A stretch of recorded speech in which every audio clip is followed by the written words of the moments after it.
మహిళల్లో క్యాన్సర్కి అంటే మామూలుగా సినిమాల్లో అయితే పురుషులకు క్యాన్సర్ వచ్చి శాల్వా కప్పుకునేవారు, కానీ మహిళల క్యాన్సర్ బారిన పడి ఎప్పుడు చూడలేదు. But it's a serious matter that actually women are very prone to cancer, certain kinds of cancer.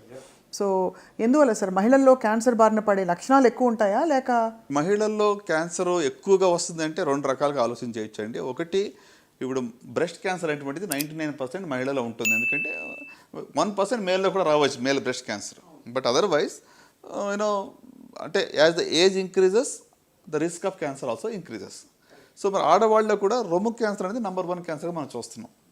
So వీళ్ళలో అంటే కంపేర్డ్ టు మెన్ ఓవరాల్గా చూస్తే మనం నెంబర్ ఆఫ్ క్యాన్సర్స్ కంప్లీట్గా ఇద్దరిలో మనం చూసినట్లయితే విమెన్ అని కొంచెం తక్కువ అని చెప్పవచ్చు అలా చూస్తే. ఓ నిజంగానా? Okay sir. But in women కొన్ని క్యాన్సర్స్ అసలు ప్రివెంటబుల్. ఇప్పుడు రొమ్ము క్యాన్సర్ కానివ్వండి, లేక సర్వైకల్ క్యాన్సర్ గురించి మనం ఇందాక మాట్లాడుకున్నాం కదా, ఈ రెండు మోస్ట్ కామన్. నెంబర్ 1, నెంబర్ 2 ఆడవాళ్ళ ఉండేటువంటివి బ్రెస్ట్ అండ్ సర్వైకల్ క్యాన్సర్.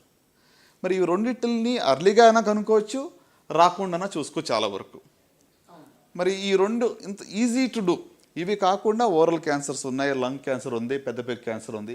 అదే కాకుండా ఆడవాళ్ళు ప్రత్యేకంగా మనం అనుకుంటున్నాం కాబట్టి ఇటీవల మరి అర్బన్ ఏరియాలో ఎండోమెట్రియల్ క్యాన్సర్ అంటే గర్భాశయమిక క్యాన్సర్, ఇది యూట్రస్ క్యాన్సర్ అటువంటిది పెరుగుతూ ఉంది. Again it link to obesity, it link to hormonal imbalance.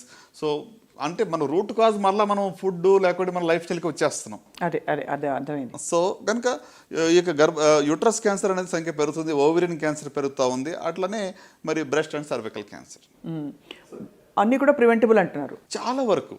అంటే మోస్ట్ ఇప్పుడు ఓరల్ క్యాన్సర్ ప్రివెంటబుల్. ఆడవాళ్ళు కూడా పల్లెటూరులో మీరు చూస్తే టొబాకో చూయింగ్ కానీ స్మోకింగ్ కానీ చాలా ఇటీవల ఆడవాళ్ళని స్మోకింగ్ కొత్తగా స్మోక్ చేసేవాళ్ళు ఆడవాళ్ళు కూడా ఎక్కువ మంది కనబడుతూ ఉన్నారు. అంతే కదా.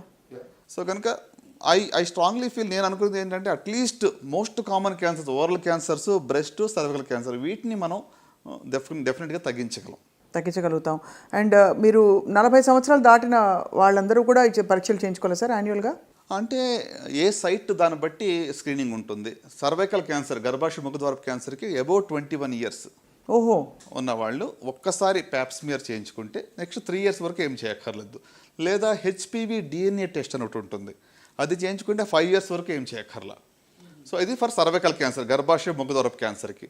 మరి బ్రెస్ట్ క్యాన్సర్కి వచ్చేటప్పటికి 20 to 40 yearsలో once every 3 years clinical breast examination by doctor. అంత కాకుండా రొమ్ము స్వీయ పరీక్ష, self examination, be aware of your breast, monthly once examine systematically if there is any change, ఏమైనా మార్పులు ఉన్నాయా, సొట్టబోయిందా, లేకుంటే బ్లడ్ వస్తుందా, నిప్పుల్లో నుంచి డిశ్చార్జ్ వస్తుందా, ఎస్పెషలీ బ్లడీ డిశ్చార్జ్ వస్తుందా, కొత్తగా లంప్స్ ఏమైనా ఫార్మ్ అయ్యాయా, ఆర్ఎంపిట్లో ఏమైనా లంప్స్ ఉన్నాయా, ఇదన్నీ తెలియదు అనుకోండి. ఈ ప్రతిదానికి ఆ సిమ్టమ్స్ ఎలా గుర్తుపెట్టుకోవాలనుకుంటే మీకు ఎనీథింగ్ అన్యూజువల్ మార్పు అనేది కొత్తగా ఏదైనా అనిపిస్తుందా, నీకేదో సంథింగ్ ఇస్ నాట్ గుడ్ అనిపిస్తుందా ఆర్గన్లో అనిపించినప్పుడు వెంటనే డాక్టర్ని సంప్రదించాలి. సో మీరు అడిగినట్టుగా అబోవ్ 40కి మాత్రం మ్యామోగ్రఫీ అనేది వెరీ వెరీ యూస్ఫుల్ అండి. సో వెస్టర్న్ కంట్రీస్లో ఎవ్రీ ఇయర్ చేస్తారు, మనం ఎవ్రీ 2 yearsకి ఒకసారి చేసుకున్నా సరిపోతుంది.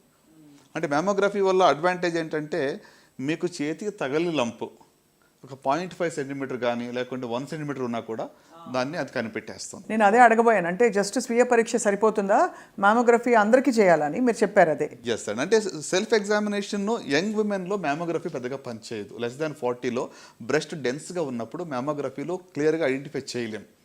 సో అందుకు 20 to 40లో self examination is the best tool, simplest tool.